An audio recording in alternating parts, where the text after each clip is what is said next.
So yeah, so talking about your containers. So yeah, so I asked you like how will you deploy an application, right? Now, one way is I mean now because you know about AWS, you're telling that you can launch it on you spin up an EC2 instance and then deploy the application on that, right? Now let's go back few years back. When I say few years, maybe like 20, 30 years back. Now, at that time, what used to happen was like, let's say, 30 years back, what used to happen, we used to have one single machine. Okay. And on this one single machine, all the applications were getting deployed. So I had like, let's say my application one, then I had my application two, then my application three, and then so on. So basically, everything was deployed on the same machine. Now, what do you think? Is this okay or there's a problem with this? What are your thoughts? So I preferred different servers for individual applications. So that way, it is easy to check logs. It is easy to troubleshoot the issues, and also to integrate any tools. That will be easy instead of having multiple applications running at the same server. But don't you think if you have like all these applications in one single place, you can get all the logs in one single place. You don't have to like go to each of these machines one after the other and look at the logs. Yeah. Yeah. What else can you think of?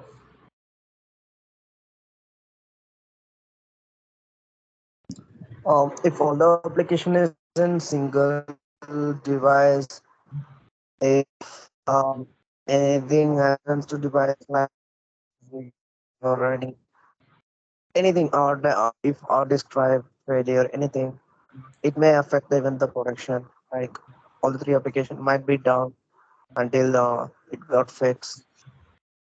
Exactly. So And I imagine, guess yeah. yeah, yeah. Imagine it's a banking application. Okay. Now the server itself is down. Now you go to banks, right? Even now you have these scenarios.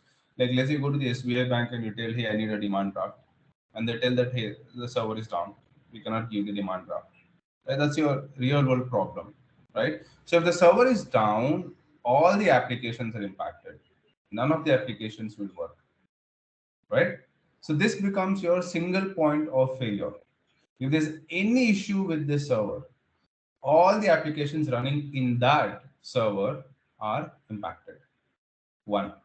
Second problem is now let's say you have another application. Now this one, it's let's say it's your Linux box. So let's say this is your Ubuntu machine.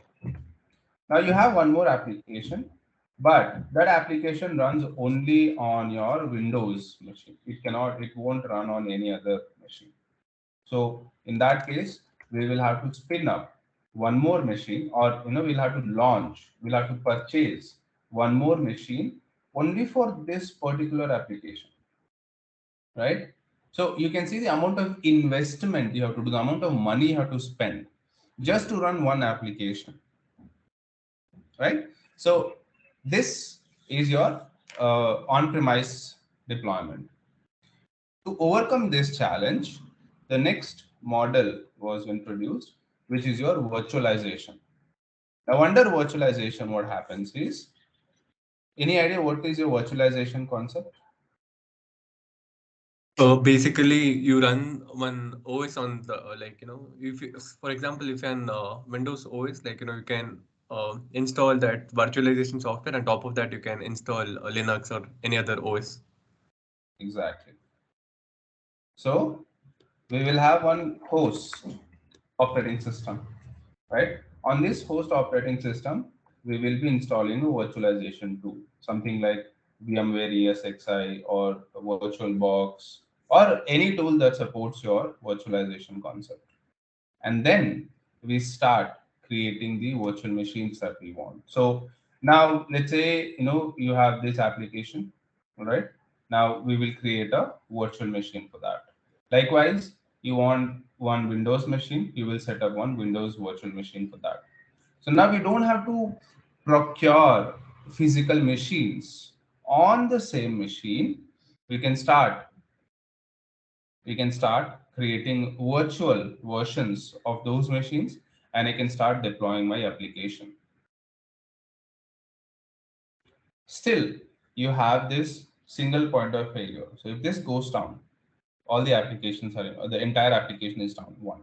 The second problem is that now whenever, if you have experience with creating virtual machines, you will know that. So let's say you have 8 GB of RAM in this.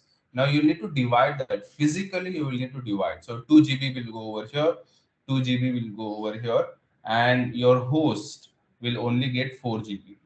Now, let's say these three applications, it needs 2 GB. So this is fine. But here, this application needs only 500 MB. But still, you have allocated 2 GB. So the remaining 1.5 GB RAM that we have, it's waste, right? So there was a resource wastage under your virtualization concept. Whether you need it or not, you will have to allocate that. So there was a wastage of resources. To overcome these challenges, your containerization was involved. Now, another problem, all right? So now let's say this is down. Now, to recover this, it used to take a lot of time. So you have to manually recover the application. So you have to make sure all the dependencies, the configuration files, the binaries, the libraries, everything was available. Only then the application would come up.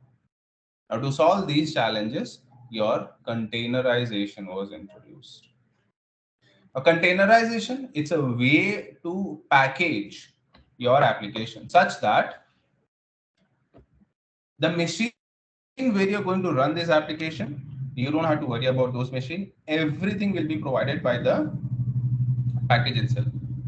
Imagine this, you have iPhone, right? Now, let's say I'm manufacturing iPhone from India. Basically, the parts, so the processor, the motherboard, camera, the touchscreen, everything, all these components. Now, I'll manufacture all these components. I'll put it in a box, all the components. I'm not assembling it. Okay. I'll put all the components in a box. Now, no matter where I will send the box, I can assemble my iPhone. Right. So whether I will send it to China, or I'll send it to US, or I'll send it to Australia, or let's say Dubai, anywhere I will send it, I will be able to assemble my phone. Right. I will be able to get a complete working iPhone. Agreed? Yeah.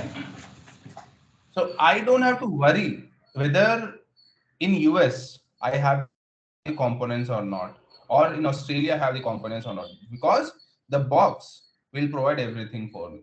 The same concept we have in terms of your applications. So this concept of creating a package with everything needed for your application to run, we call that as your containers. Does that make sense?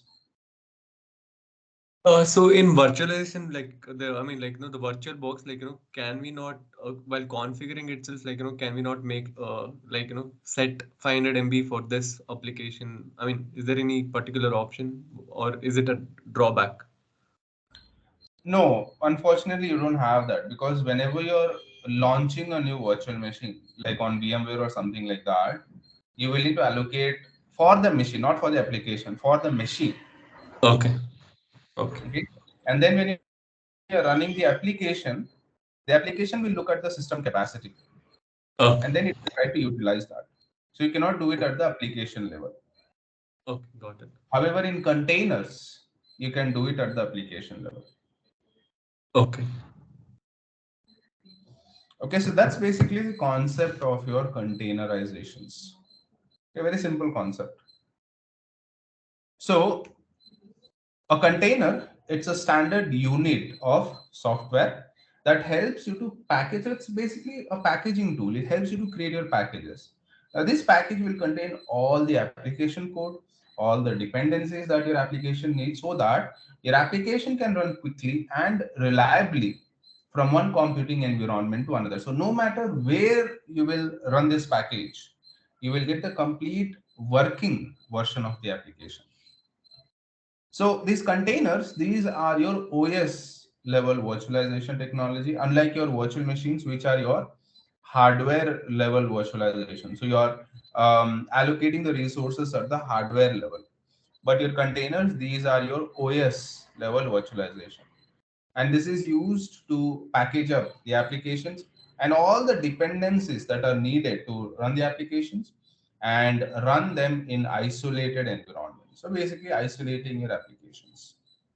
Now these provide you with a lightweight method for packaging and deploying your applications in a standardized way across many different types of infrastructure. So anywhere you want, you can go ahead and deploy it. So the benefits, portability. So the main benefit you have under this is the portability. You can port your application from one platform to another platform or from one cloud to another cloud.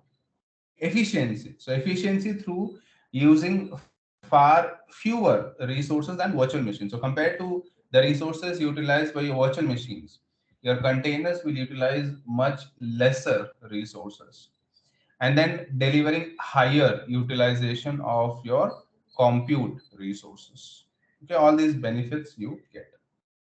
So now it's not like you have to use containers. You are perfectly fine without the containers, but this is how it works. Now let's say you want to deploy an application on a machine without any containers. Now you have to manually take care of all the binaries, the libraries, the dependencies, the configuration files. So let's say I'll deploy this application on my machine and I will take care of all these components. Now I will deploy this application on your machine. Again, on your machine, I have to make sure that all these components are available. So there's a kind of a dependency, right? Now the same thing you can do with your containers by creating a package. So this package will have everything. So your binaries, your application code, dependencies, libraries, configuration files. I will run this on my machine. And the same package I can give it to you, and you run it on your machine. And you will get the same application. Whatever the application that I'm running on my machine, the same application you will get in your machine as well. That's your containers. Questions? No, Ravi. Now, when we talk about your containerization, there are a lot of tools that are available in the market. So the first tool you're going to look at is your Docker. So Docker, this was developed by the company with the same name, and this is an open source container orchestration system. This was first started in 2013, and this is written in the Go programming language. Then you have your Kubernetes. So Kubernetes is another very popular and very highly in demand containerization tool. So this was originally designed by Google, and this is now being maintained by the Cloud Native Computing Foundation. This is also open source container orchestration system. The initial release of this was in 2014. This is also written in your Go programming language. Then you have Amazon ECS. So on the AWS platform, we have this service called ECS, which is same as your Docker. So Elastic Container Service in the AWS cloud. This is a fully managed container orchestration service. This was first started in 2015, and you will need to have an AWS account to work with this. Then you have EKS, which is your Kubernetes, Elastic Kubernetes Service. This is also a fully managed Kubernetes service by AWS.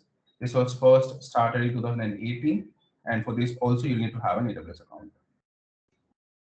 The next tool you have is your Red Hat OpenShift. So this was developed by the company Red Hat. This is built around the Docker containers. The initial release of this was in 2011, and this is developed in your Go and AngularJS.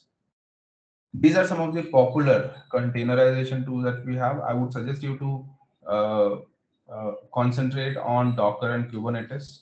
Lots and lots of interviews or many companies are expecting you to know these tools. Questions? No, Ravi. Okay, I'm gonna stop here for today.